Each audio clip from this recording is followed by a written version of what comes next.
Prime time bulletin के प्रायोजक हैं Arth skin and fitness centre, Bharat का पहला व एकमात्र QAI accredited centre, US FDA and European Union approved equipments, Arth building, Madhuban, Udaipur. नमस्कार, मैं हूं ज्योति। आप देख रहे हैं न्यूज 91 राजस्थान।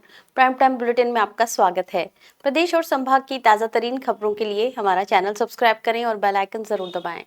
चलिए खबरों का सिलसिला शुरू करने से पहले नजर डालते हैं अब तक की टॉप हेडलाइंस पर। हेडलाइन के प्रायोजक हैं आरके प्रॉपर्टीज एंड कंसल्टेंट। आपके लिए आरके प्रॉपर्टीज लाए हैं सेक्टर 14 आबादी क्षेत्र में 200 फीट रिंग रोड के पास UIT converted plot. Padmavati Vihar में अपना प्लॉट बुक करने के लिए आज ही विजिट करें RK properties and consultant, star tower hotel Aakriti के पास, उदयपुर। जंगल में गोली मारकर नीलगाय का किया शिकार, बंदूक और धारदार हथियारों सहित 6 आरोपी हुए गिरफ्तार। सुखाड़िया विश्वविद्यालय ने प्रोफेसर MS ढाका को किया सेवा मुक्त, झूठे दस्तावेजों से नियुक्ति हासिल करने का लगा था आरोप। हिंदुओं पर हो रहे अत्याचार के खिलाफ उदयपुर में हुआ विरोध प्रदर्शन, विश्व हिंदू परिषद ने बांग्लादेश सरकार का जलाया पुतला। फतेहसागर पाल पर सजी फूलों की बहार, राज्यपाल गुलाब चंद कटारिया ने किया 10 दिवसीय पुष्प प्रदर्शनी का शुभारंभ। सलुम्बर में नील गाय के शिकार का मामला सामने आया है। जंगल में शिकार करते समय 6 बदमाशों को गांव के युवकों ने देखा और पीछा किया, जिससे आरोपी भागने पर मजबूर हुए। पुलिस ने मौके से नील गाय का शव बरामद किया और आरोपियों को गिरफ्तार कर लिया। उनके पास से टोपीदार बंदूक और धारदार हथियारों को भी बरामद किया है। सलुम्बर जिले में जंगल में नील गाय के शिकार का मामला सामने आने के बाद पुलिस ने त्वरित कार्रवाई की। झल्लारा थाना क्षेत्र में कुछ शिकारियों ने जंगल में नील गाय को गोली मारकर उसे धारदार चाकू से काटना शुरू किया। इस दौरान गांव के कुछ युवकों ने उन्हें देख लिया और पीछा किया। युवकों ने बताया कि आरोपी 3-4 बाइक पर 2-2 सवार होकर बांदरवाड़ा गांव की ओर जा रहे थे। हाथों में 2 बंदूक और धारदार हथियार लेकर चल रहे आरोपी शाहरुख खान, शहीद मोहम्मद, शोएब, फारूक, छोटू और आसिफ थे। युवकों की सूझबूझ और तत्परता के कारण आरोपी जंगल की ओर भाग गए। कुछ समय बाद गोली चलने की आवाज सुनाई दी। युवकों ने जंगल की ओर जाकर देखा कि आरोपी नीलगाय को मार रहे थे और उसे काट रहे थे। उन्हें देख आरोपी धारदार हथियार झाड़ियों में फेंककर फरार हो गए। तुरंत युवकों ने पुलिस को सूचना दी। पुलिस ने मौके से नीलगाय का शव बरामद किया और आरोपियों की तलाश शुरू की। मंगलवार देर शाम सभी 6 आरोपियों को जंगल से गिरफ्तार कर लिया गया है। पुलिस ने आरोपियों के कब्जे से 2 टोपीदार बंदूक और 4 चाकू बरामद किए। थानाधिकारी जय किशन ने बताया कि आरोपियों के खिलाफ वन्य जीव संरक्षण अधिनियम और अन्य संबंधित धाराओं के तहत मामला दर्ज कर आगे की कार्रवाई की जा रही है। Amar Ashish hospital and test baby centre Udaipur, जहां आधुनिक तकनीक से मिलता है निसंतान दंपतियों को संतान सुख। तो आज ही डायल करें अपनी खुशियों का नंबर 0294-242-9044। उदयपुर के मोहनलाल सुखाड़िया विश्वविद्यालय से जुड़ी एक बड़ी प्रशासनिक कार्रवाई सामने आई है। प्रोफेसर MS ढाका को विश्वविद्यालय सेवा से सेवा मुक्त कर दिया गया है। नियुक्ति के समय भ्रामक और झूठे दस्तावेज प्रस्तुत करने के आरोपों के बाद ये निर्णय विश्वविद्यालय के प्रबंध मंडल की बैठक में लिया गया। विश्वविद्यालय प्रशासन ने इस संबंध में आधिकारिक आदेश भी जारी कर दिए हैं। मोहनलाल सुखाड़िया विश्वविद्यालय में लंबे समय से चर्चा में रहे भौतिक शास्त्र विभाग के प्रोफेसर MS ढाका के खिलाफ आखिरकार सख्त कार्रवाई की गई है। विश्वविद्यालय के बोर्ड ऑफ मैनेजमेंट की मंगलवार को हुई बैठक में प्रोफेसर ढाका को विश्वविद्यालय सेवा से सेवा मुक्त करने का निर्णय लिया गया। ये बैठक कुलगुरु प्रोफेसर BP सारस्वत की अध्यक्षता में आयोजित हुई, जिसमें जांच समिति की अनुशंसा पर विचार विमर्श किया गया। विश्वविद्यालय प्रशासन के अनुसार प्रोफेसर MS ढाका पर सह आचार्य पद पर प्रारंभिक नियुक्ति के दौरान भ्रामक और असत्य दस्तावेज प्रस्तुत करने के गंभीर आरोप लगे थे। इस संबंध में साल 2022-23 में तत्कालीन कुलाधिपति के निर्देश पर शिकायत की जांच के लिए समिति गठित की गई थी। जांच समिति की अनुशंसा वर्ष 2023 में कुलाधिपति सचिवालय द्वारा विश्वविद्यालय को भेजी गई, जिसके आधार पर कार्रवाई करने के निर्देश दिए गए थे। जुलाई 2023 में प्रबंध मंडल के निर्णय के तहत प्रोफेसर ढाका के खिलाफ प्रतापनगर थाने में प्राथमिकी भी दर्ज कराई गई थी। इसके बाद 17 अक्टूबर 2025 को राजभवन ने जांच समिति की अनुशंसा के अनुरूप विश्वविद्यालय के नियमों के तहत अंतिम कार्रवाई के आदेश दिए। इन निर्देशों के पालन में विश्वविद्यालय के सेवा नियम 73(6) के अंतर्गत प्रोफेसर ढाका को सेवा मुक्त करने का निर्णय लिया गया। बैठक के बाद देर शाम सेवा मुक्ति के आदेश जारी कर राजभवन को भी इसकी सूचना दे दी गई। इस अहम बैठक में बोम सदस्य विधायक उदयलाल डांगी, वित्त विभाग के प्रतिनिधि, सरकार के नामित सदस्य, रजिस्ट्रार, वित्त नियंत्रक सहित कई वरिष्ठ अधिकारी और प्रोफेसर मौजूद रहे। इसके साथ ही बैठक में विश्वविद्यालय कर्मचारियों को RGHS योजना का लाभ देने, नेहरू हॉस्टल की भूमि से सर्विस रोड निर्माण और लंबित पदोन्नति मामलों पर भी महत्वपूर्ण निर्णय लिए गए। बांग्लादेश में हिंदुओं पर हो रहे अत्याचारों को लेकर देश भर में विरोध तेज होता जा रहा है। इसी कड़ी में बुधवार को उदयपुर के सूरजपोल चौराहे पर विश्व हिंदू परिषद की ओर से विरोध प्रदर्शन किया गया। प्रदर्शन के दौरान बांग्लादेश सरकार का पुतला दहन कर आक्रोश जताया गया। विश्व हिंदू परिषद ने इस मुद्दे पर भारत सरकार से अंतर्राष्ट्रीय स्तर पर सख्त कदम उठाने की मांग की है। बांग्लादेश में हिंदू हो रहे अत्याचारों के विरोध में बुधवार को उदयपुर में विश्व हिंदू परिषद की ओर से जोरदार प्रदर्शन देखने को मिला। शहर के सूरजपोल चौराहे पर बड़ी संख्या में कार्यकर्ता एकत्रित हुए और बांग्लादेश सरकार के खिलाफ नारेबाजी करते हुए पुतला दहन किया। प्रदर्शनकारियों ने आरोप लगाया कि बांग्लादेश में हिंदुओं को सुनियोजित तरीके से निशाना बनाया जा रहा है। विश्व हिंदू परिषद के महानगर मंत्री आकाश सोनी ने प्रदर्शन के दौरान कहा कि बीते 1 वर्ष से बांग्लादेश में हिंदू समुदाय के खिलाफ हिंसा की घटनाएं लगातार सामने आ रही हैं। उन्होंने आरोप लगाया कि वहां की सरकार की मौन सहमति से कट्टरपंथी तत्वों द्वारा हिंदुओं की टारगेट किलिंग की जा रही है। आकाश सोनी ने दीपू चंद्र दास की हत्या का हवाला देते हुए कहा कि ये घटना कथित तौर पर इस्लामिक कट्टरपंथियों द्वारा की गई, जिसने मानवता को शर्मसार कर दिया है। उन्होंने कहा कि अब समय आ गया है जब हिंदू समाज को एकजुट होकर ऐसे अत्याचारों का विरोध करना होगा। प्रदर्शन के माध्यम से बांग्लादेश सरकार पर कट्टरपंथ को बढ़ावा देने का आरोप लगाते हुए उसका प्रतीकात्मक पुतला दहन किया गया। विश्व हिंदू परिषद ने भारत सरकार से भी मांग की कि वो इस मुद्दे को गंभीरता से लेते हुए अंतर्राष्ट्रीय मंचों पर बांग्लादेश में हो रही घटनाओं का कड़ा विरोध दर्ज कराए। बांग्लादेश में इसी प्रकार एक घटना सामने आई। दीपू नाम का व्यक्ति, जो अकेला व्यक्ति था, अपने परिवार का रोजगार चलाता था, उसको बेरहमी से पीटा, और पीटा कहां से, उसको पुलिस स्टेशन से घसीटते हुए लाए और बीच चौराहे पर लाके पीटा। उसको मारा ही नहीं, उसको पैर से लटका के जला डाला। आज बांग्लादेश में हिंदुओं की ये स्थिति हो रही है, तो आने वाले कुछ समय में भारत में हिंदुओं की स्थिति क्या होगी। तो मैं सभी सनातन प्रेमी से, हिंदुओं से निवेदन करता हूँ कि अपने घर पे हथियार या तो लठ ही जरूर रखे और उस लठ को चलाने के लिए एक जिगरा भी रखे। तो अगली बार कोई पुतला नहीं जलाया जाएगा, अगली बार उस जिहादियों को जलाया जाएगा जो इस प्रकार का क्रूरता हिंदुओं के ऊपर कर रहा है। जो बर्बरता का जो तांडव किया जा रहा है, जिसने इंसानियत को शर्मसार कर दिया है, उसके लिए अब हिंदुओं को एकजुट होना पड़ेगा, बटना नहीं पड़ेगा। और एकजुट होने के बाद में इस इस्लामिक कट्टरवाद को आपको खत्म करना पड़ेगा। बांग्लादेश में हिंदुओं की रक्षा के लिए सेना को भेजा जाए और वहाँ पे इस प्रकार की अशांति को बंद किया जाए। अन्यथा हिंदुस्तान में भी इस प्रकार हिंदुओं का आक्रोश चल रहा है, तो आने वाले समय में अल्पसंख्यकों को पूरे हिंदुस्तान में रहना मुश्किल हो जाएगा। पूनम फर्नीचर 31 वर्षों से आपकी सेवा में। Office, hospitals, hotels, college, corporate और सभी तरह के गवर्नमेंट इंस्टीट्यूशंस में टर्नकी प्रोजेक्ट्स विशेषज्ञ पूनम फर्नीचर्स आपके लिए लाए हैं 0 डाउन पेमेंट 0% ब्याज पर आसान ऋण योजना। घर के आंगन सा लगे ससुराल का हर कोना। पूनम फर्नीचर के बिना बिटिया ससुराल न जाए। पूनम फर्नीचर्स, हिरन मगरी, सेक्टर 5, मेन रोड, उदयपुर।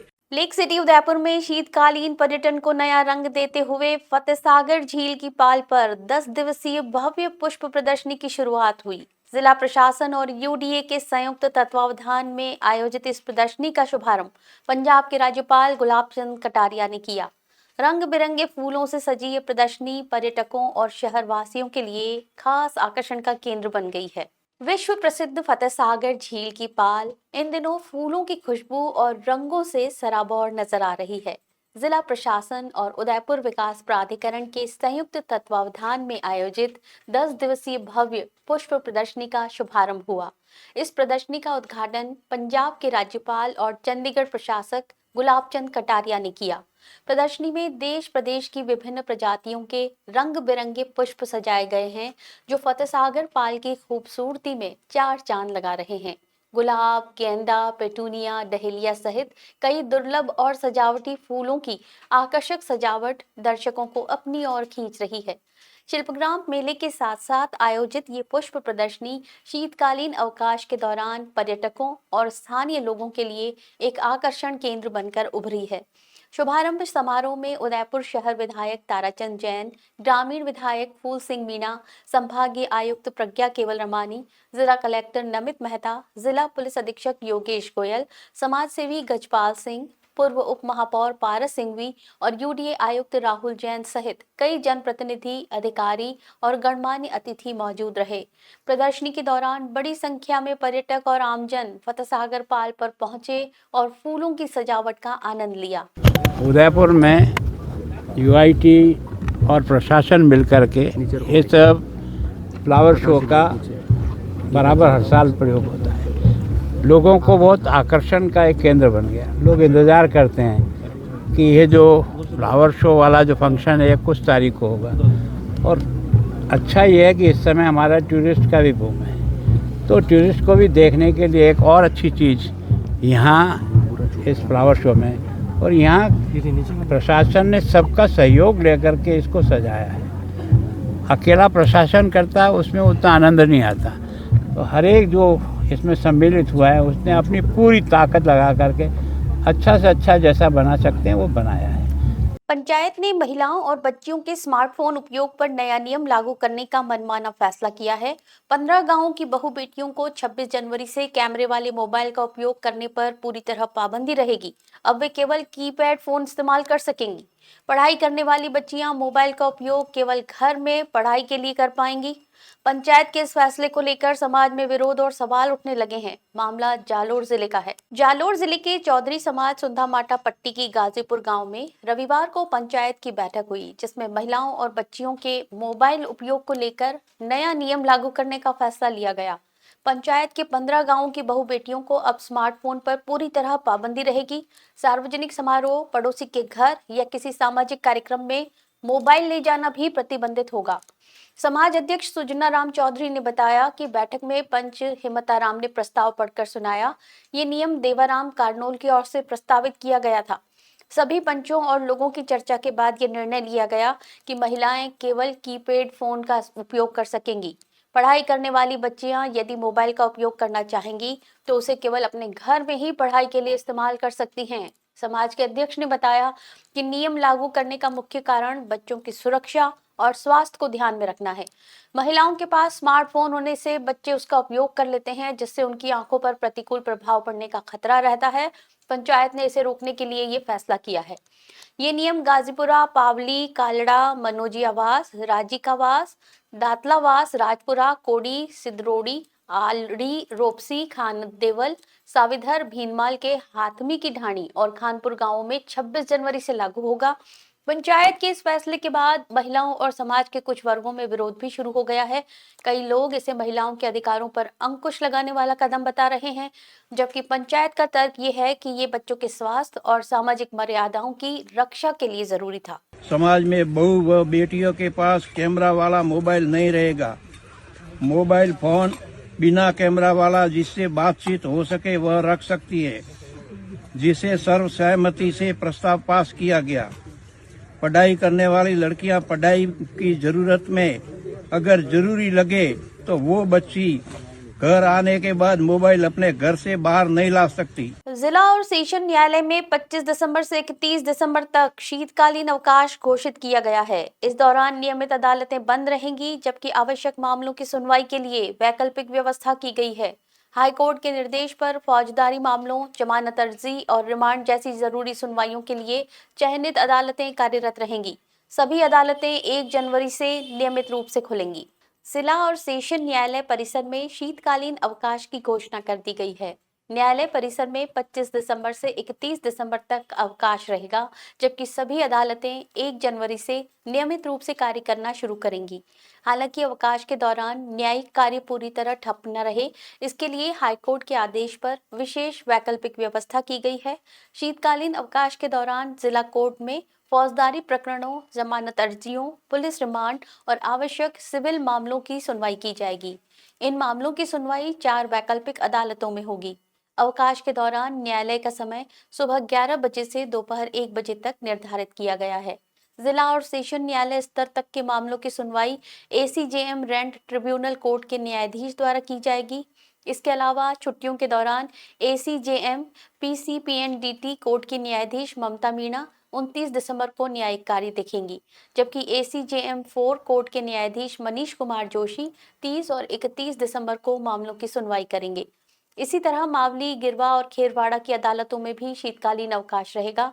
इन क्षेत्रों से जुड़े मामलों की सुनवाई 26 से 28 दिसंबर तक एसीजेएम साउथ कोर्ट के न्यायाधीश देवेंद्र पुरी करेंगे, जबकि 30 और 31 दिसंबर को NI 5 कोर्ट के न्यायाधीश मनोज सिंगारिया को ये जिम्मेदारी सौंपी गई है।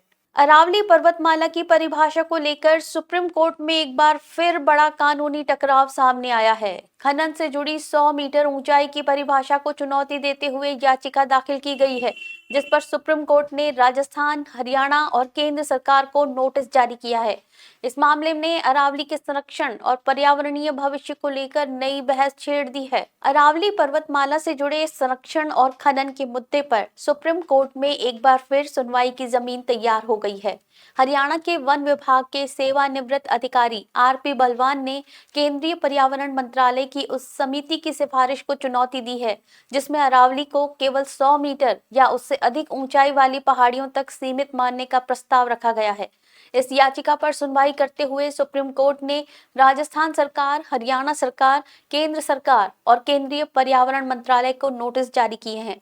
याचिका पहले से चल रहे ऐतिहासिक गोदावरमन मामले में दाखिल की गई है, जिससे इसकी संवेदनशीलता और महत्व और बढ़ गया है। याचिकाकर्ता का कहना है कि पर्यावरण मंत्रालय की समिति ने वन सर्वेक्षण विभाग द्वारा सुझाई गई 3 डिग्री ढलान की परिभाषा को नजरअंदाज किया, जबकि वो अधिक वैज्ञानिक और व्यवहारिक है। ऐसे में 100 मीटर की ऊंचाई तय करना न केवल तकनीकी रूप से कमजोर है, बल्कि ये अरावली के बड़े भूभाग को कानूनी संरक्षण से बाहर कर देगा। याचिका में यह भी कहा गया कि गुजरात से लेकर दिल्ली तक फैली अरावली पर्वतमाला थार मरुस्थल और उत्तरी मैदानों के बीच एक प्राकृतिक अवरोधक है। इसकी कमजोर परिभाषा उत्तर पश्चिम भारत के पर्यावरणीय संतुलन को गंभीर रूप से प्रभावित कर सकती है। राजनीतिक स्तर पर भी इस मुद्दे पर तीखी बयानबाजी जारी है। पूर्व मुख्यमंत्री अशोक गहलोत से लेकर PCC चीफ गोविंद सिंह डोटासरा, नेता प्रतिपक्ष टीकाराम जूली सहित पूरा विपक्ष बीजेपी सरकार पर अरावली को नष्ट करने का आरोप लगा रहा है। वहीं राजस्थान के अलवर से सांसद और केंद्रीय पर्यावरण मंत्री भूपेंद्र यादव, मुख्यमंत्री भजनलाल शर्मा सहित सत्ता पक्ष विपक्ष पर भ्रम फैलाने का आरोप लगा रहे हैं। अब सुप्रीम कोर्ट शीतकालीन अवकाश के बाद इस महत्वपूर्ण मामले की सुनवाई करेगा, जिस पर पूरे क्षेत्र की पर्यावरणीय दिशा निर्भर करेगी। बांसवाड़ा में खाद्य सुरक्षा को लेकर प्रशासन ने सख्त रुख अपनाया है। खाद्य पदार्थ विभाग ने मिलावट और एक्सपायरी खाद्य सामग्री के खिलाफ बड़ी कार्रवाई करते हुए 26 किलो अवधि पार धनिया पाउडर को मौके पर ही नष्ट कर दिया। ये कार्रवाई गोपनीय शिकायत के आधार पर की गई। विभाग की इस सख्ती से जिले के खाद्य व्यापारियों में हड़कंप मच गया है। बांसवाड़ा जिले में खाद्य पदार्थ विभाग ने जन स्वास्थ्य से खिलवाड़ करने वालों के खिलाफ सख्त कदम उठाया है। फूड इंस्पेक्टर उमेश टेलर के नेतृत्व में विभाग की टीम ने एक प्रतिष्ठान पर अचानक निरीक्षण किया, जहां जांच के दौरान 26 किलो धनिया पाउडर की एक्सपायरी अवधि समाप्त पाई गई। जानकारी के अनुसार खाद्य विभाग को इस संबंध में एक गोपनीय शिकायत प्राप्त हुई थी। शिकायत की पुष्टि के लिए विभागीय टीम ने मौके पर पहुंचकर खाद्य सामग्री की जांच की। जांच में धनिया पाउडर मानकों पर खरा नहीं उतरा और उसकी वैधता अवधि समाप्त हो चुकी थी। नियमों के तहत फूड इंस्पेक्टर ने तत्काल कार्रवाई करते हुए 26 किलो धनिया पाउडर को मौके पर ही नष्ट करवाया, ताकि वो बाजार में बिककर आम लोगों के स्वास्थ्य को नुकसान न पहुंचा सके। कार्रवाई के दौरान संबंधित व्यापारियों को सख्त चेतावनी भी दी गई।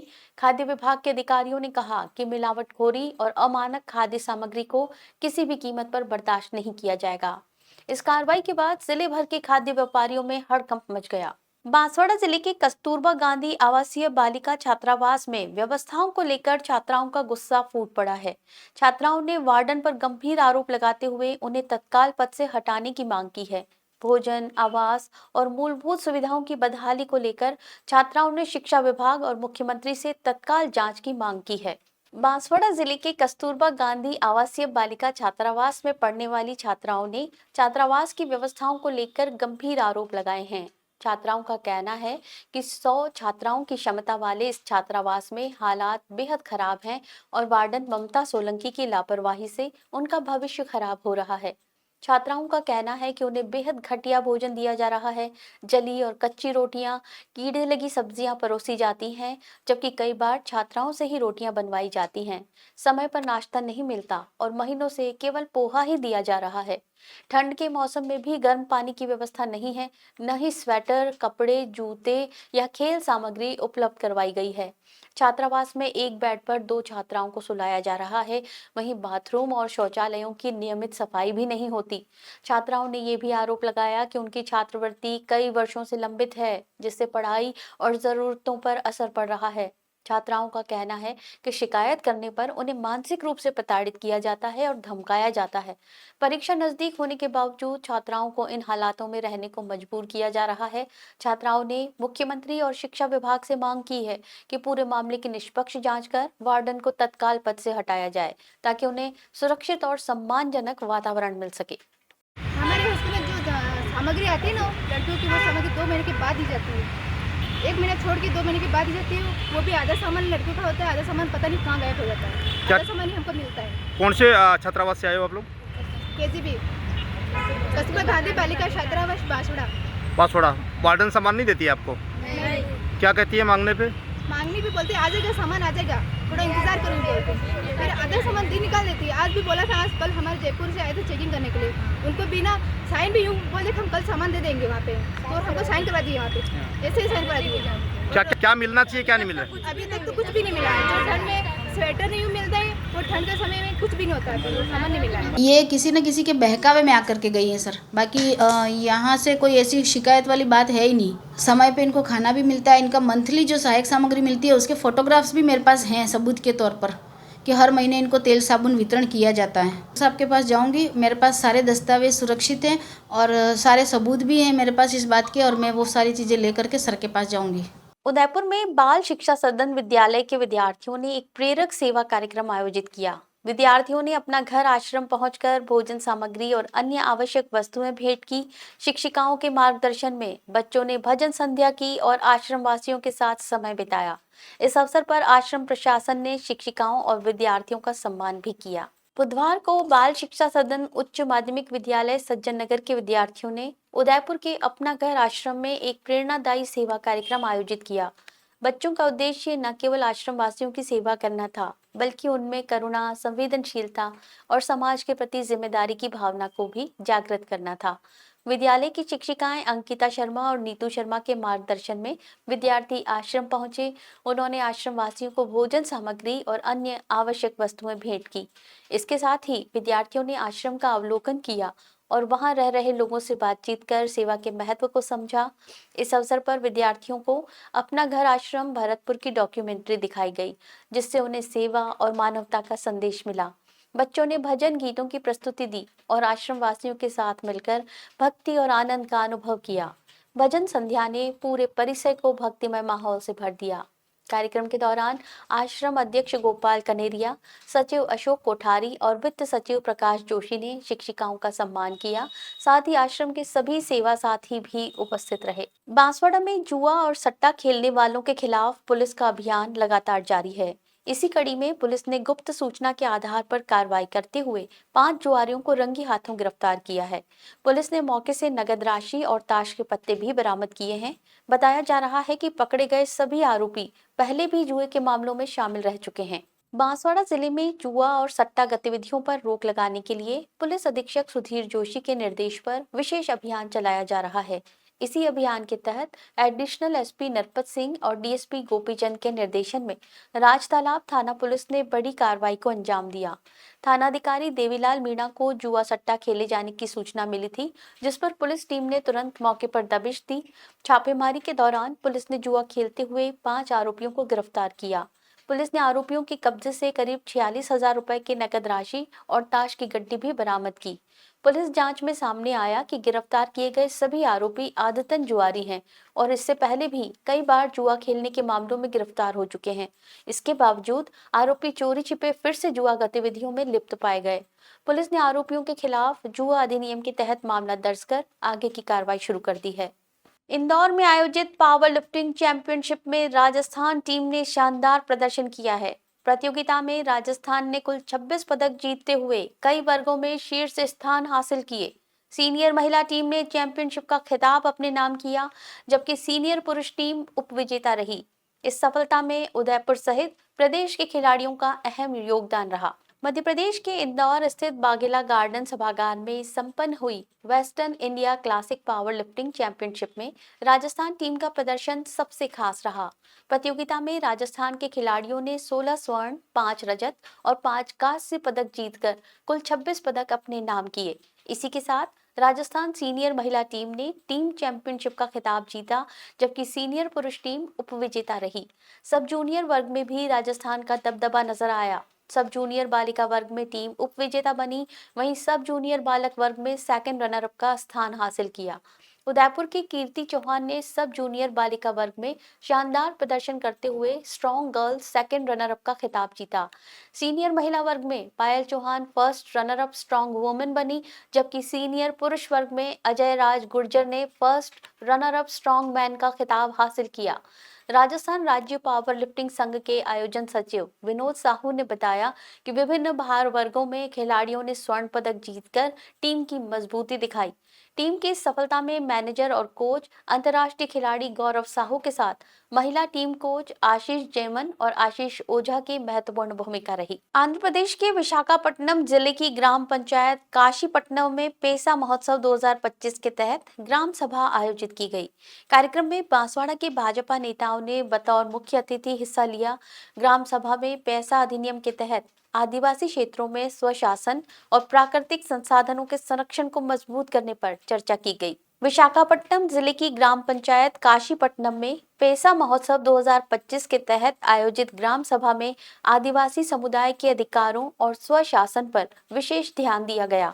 कार्यक्रम में उपस्थित जनप्रतिनिधियों और विभागीय अधिकारियों को संबोधित करते हुए बांसवाड़ा के भाजपा नेता और पूर्व प्रधान एडवोकेट राजेश कटारा ने कहा कि 1996 का पैसा अधिनियम भारत के आदिवासी क्षेत्रों में जमीनी स्तर पर लोकतंत्र को सशक्त करने में महत्वपूर्ण है।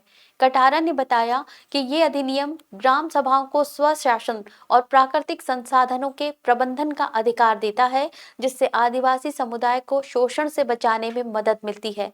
उन्होंने ये भी कहा कि पेसा अधिनियम सामाजिक, आर्थिक, सांस्कृतिक और राजनीतिक जीवन के पारंपरिक तौर तरीकों को संरक्षित करता है और सरकार की इस दिशा में प्रतिबद्धता स्पष्ट करता है। राजेश कटारा ने प्रधानमंत्री नरेंद्र मोदी के विजन का उल्लेख करते हुए कहा कि अनुसूचित क्षेत्रों में विकास और समृद्धि के लिए सक्षम वातावरण तैयार करने पर जोर दिया गया है। उन्होंने ग्राम सभा के माध्यम से पैसा अधिनियम के बारे में जागरूकता बढ़ाने, हितधारकों की क्षमता निर्माण और पंचायतों के बेहतर प्रशासन पर जोर दिया। कार्यक्रम में आदिवासी परंपराओं और सांस्कृतिक विरासत को प्रदर्शित करने वाली प्रस्तुतियों ने भी ग्रामीणों और अतिथियों का ध्यान खींचा। इस तरह ग्राम सभा ने सामाजिक, प्रशासनिक और सांस्कृतिक दृष्टि से आदिवासी समुदाय को सशक्त बनाने का संदेश दिया। राजस्थान में 26 दिसंबर को जयपुर में आयोजित होने वाली हुंकार रैली को लेकर कर्मचारियों और श्रमिकों में उत्साह चरम पर है। इसी क्रम में भारतीय मजदूर संघ का 4 सदस्यीय प्रतिनिधिमंडल मुख्यमंत्री भजनलाल शर्मा से मिला। प्रतिनिधिमंडल ने संगठित और असंगठित क्षेत्र के कर्मचारियों और श्रमिकों की मांगों से जुड़े मांग पत्र मुख्यमंत्री को सौंपे और 26 दिसंबर को प्रस्तावित विशाल हुंकार रैली के महत्व और उद्देश्य से उन्हें अवगत कराया। बांसवाड़ा से आए भारतीय मजदूर संघ के प्रतिनिधिमंडल ने मुख्यमंत्री भजनलाल शर्मा से भेंट कर 26 दिसंबर को जयपुर में होने वाली हुंकार रैली की तैयारियों की जानकारी दी। प्रतिनिधिमंडल ने मुख्यमंत्री को बताया कि ये रैली संगठित और असंगठित क्षेत्र के कर्मचारियों और श्रमिकों के हितों की सुरक्षा और उनकी मांगों को आगे लाने के लिए ऐतिहासिक महत्व की है। प्रतिनिधिमंडल में क्षेत्रीय संगठन मंत्री सीवी राजेश, प्रदेश अध्यक्ष राजेंद्र सिंह डावी, प्रदेश महामंत्री हरिमोहन शर्मा और रैली संयोजक और निवर्तमान महामंत्री बीएमएस दीनानाथ रूथला शामिल रहे। इस दौरान संघ के पदाधिकारियों ने रैली को सफल बनाने के लिए अधिक से अधिक संख्या में जयपुर पहुंचने का आह्वान भी किया। भारतीय मजदूर संघ ने मुख्यमंत्री को रैली के उद्देश्य और उसकी तैयारी के बारे में विस्तार से अवगत कराया। प्रतिनिधिमंडल ने बताया कि रैली के माध्यम से कर्मचारियों और श्रमिकों की समस्याओं और मांगों को राज्य सरकार के समक्ष मजबूती से रखा जाएगा। उन्होंने कहा कि रैली में सभी श्रमिक एकजुट होकर अपनी आवाज उठाएंगे। मुख्यमंत्री ने प्रतिनिधिमंडल से रैली के महत्व और कर्मचारियों की मांगों को ध्यान में रखते हुए सकारात्मक दृष्टिकोण अपनाने की अपील की है। चलते चलते फिर नजर डालते हैं अब तक की टॉप हेडलाइंस पर। हेडलाइन के प्रायोजक हैं आरके प्रॉपर्टीज एंड कंसल्टेंट। आपके लिए आरके प्रॉपर्टीज लाए हैं सेक्टर 14 आबादी क्षेत्र में 200 फीट रिंग रोड के पास UIT converted plot. Padmavati Vihar में अपना प्लॉट बुक करने के लिए आज ही विजिट करें RK properties and consultant, star tower hotel Aakriti के पास, उदयपुर। जंगल में गोली मारकर नीलगाय का किया शिकार, बंदूक और धारदार हथियारों सहित 6 आरोपी हुए गिरफ्तार। सुखाड़िया विश्वविद्यालय ने प्रोफेसर MS ढाका को किया सेवा मुक्त, झूठे दस्तावेजों से नियुक्ति हासिल करने का लगा था आरोप। हिंदुओं पर हो रहे अत्याचार के खिलाफ उदयपुर में हुआ विरोध प्रदर्शन, विश्व हिंदू परिषद ने बांग्लादेश सरकार का जलाया पुतला। फतेहसागर पाल पर सजी फूलों की बहार, राज्यपाल गुलाब चंद कटारिया ने किया 10 दिवसीय पुष्प प्रदर्शनी का शुभारंभ। अपने स्मार्टफोन पर प्रदेश भर की खबरों से अपडेट रहने के लिए आज ही हमारा चैनल सब्सक्राइब करें और बेल आइकन जरूर दबाएं। फिलहाल इस बुलेटिन में इतना ही, दीजिए इजाजत ज्योति को। आप देखते रहिए न्यूज़ 91 राजस्थान। नमस्कार। प्राइम टाइम बुलेटिन के प्रायोजक हैं Arth skin and fitness centre, Bharat का पहला व एकमात्र QAI accredited centre, US FDA and European Union approved equipments, Arth building, Madhuban, Udaipur. ये है चैनल 91 प्लस नेटवर्क और आप देख रहे हैं न्यूज़ 91। न्यूज़ 91, आवाज हम सबकी।